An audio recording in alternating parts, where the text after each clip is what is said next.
What is more important, lens or camera? Should you get a new camera or a new lens? Spending most money on the camera or spending more money on the lens?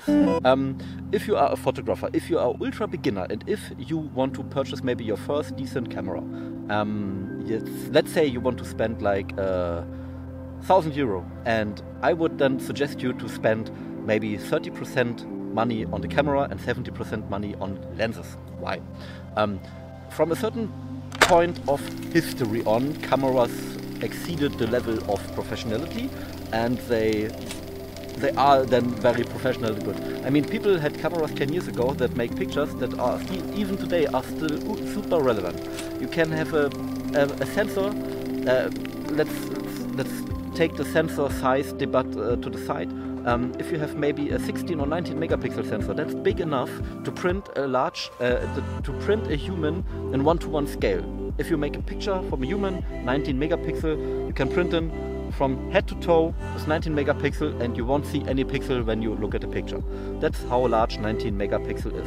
And if you want to purchase a camera, you can purchase a Canon 250D, an old Nikon D3500 APS-C camera, and that will have an amazing sensor. The camera are from 10 or 12 years ago are so sophisticated already, and that you will be ultra happy. I would then spend more money on nice lenses, because that's what makes 80% of the image. That's the lens. And when you then want to purchase like a cheap lens, then your first camera will have a so-called kit lens attached, like 18 to 55 if you have an APS-C, or 24 to 105 millimeters if you buy a full-frame Canon camera. But the first lens you can then buy is maybe a 50 millimeter f1.8. That's the cheapest lens on every system. It is so cheap to make that it's maybe around €100. Then I would go for a nice zoom lens, or maybe another nice focal lens is the 35 millimeter, also on f1.8 or something, and that brings you so much joy. The pictures will look amazing, because what all the photographers want is, like at the beginning, the shallow depth of field, and that's ultra nice, the creamy background, the bokeh, and let me show you what I mean. And voila, this is what 99% of all photography people want and love. That's a nice shallow depth of field, the background is out of focus, and I'm sharp, and that's ultra nice to have. People liked it. People tend to think that it's cinematic. It has nothing to do with cinema, and it has nothing to do with cinematic, but it looks nice. It is very cool to have. A 50 millimeter is a little bit tighter. Let me show you. This is now the look of the 50 millimeter lens, and actually more than an arm length far away from the camera. That's like more than a meter, and that's a little bit tighter. You have also a very shallow depth of field in 50 millimeter.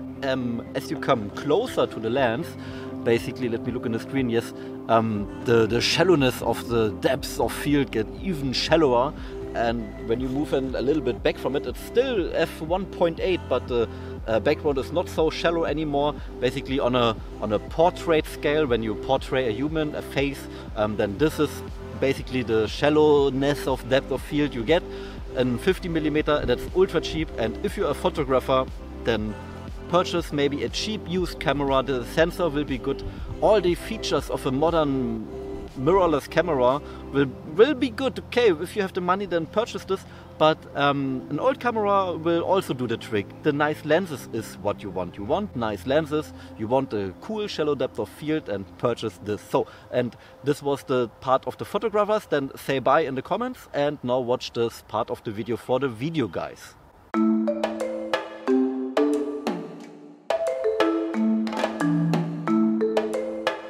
Oh, I forgot something. Very, very, very important. I forgot almost. The most important thing is a Berliner Kindle, which is empty now. And very nice beer if you ever come to Germany. And maybe some people from Berlin don't like Berliner Kindle, but I like Berliner Kindle. If you're then in the bank for a video camera and you have 100% of your amount of money, I would put at least 50% money on the camera, because a camera is very important. What is then a good camera?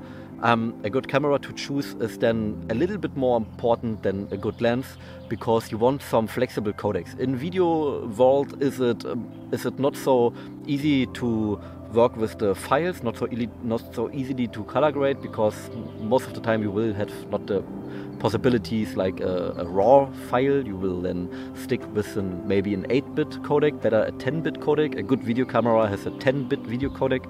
I have my money. Then back then, when I purchased my first video-centric camera, I got the GH5 for 2,100 euro with a nice 12 to 60 millimeter lens. But that was the good version of the 12 to 60 millimeter from Leica, f2.8 till 3.5 or something. Because I knew that is in my money range, and my prices back then, I had already some little clients, and I knew I need some more accessories then. I need some more lenses, I need maybe better lights, audio equipment, etc. And I knew I could make a certain amount of money with this camera and buy some more equipment. That's why I would not use all my 100% money on only the camera and the lens, because you need some, maybe a little bit microphone, etc. In video world, you need a ton of more extra stuff than a camera, and it's far more expensive to have a good video-centric equipment than good photo equipment. You can have a very professional photocentric equipment for under 1,000 euro easily.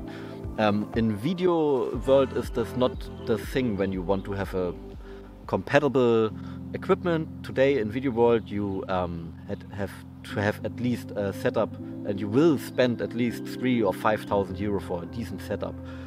What brings you then a little bit more money to work with and to invest more. And I knew the GH5 back then for 2,100 euro will not be my last camera. That's why I didn't went crazy with buying lenses. I worked with this lens for over a year till I purchased a new lens.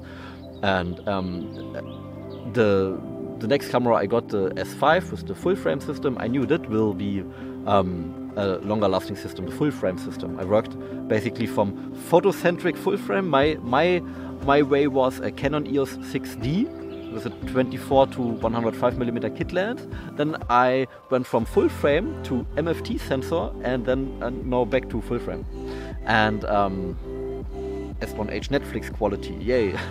So, purchase for photography, a cheap camera, purchase for videography, maybe a little bit better decent camera, and work then your way up from there.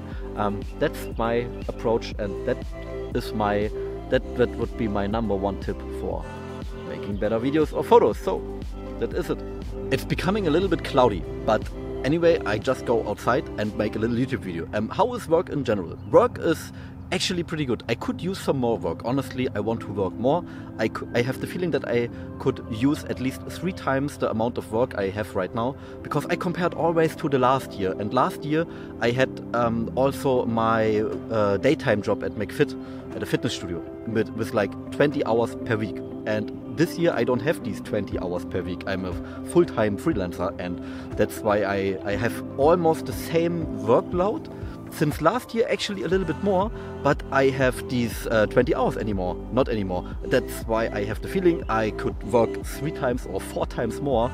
That it's a little bit stupid that I want more work, because actually I'm doing really good, and I can enjoy the time with my daughter so much. The first 6 weeks flew so far by, and I could see her grow, etc. I can spend 99% of my time can I spend with her. That's pretty amazing.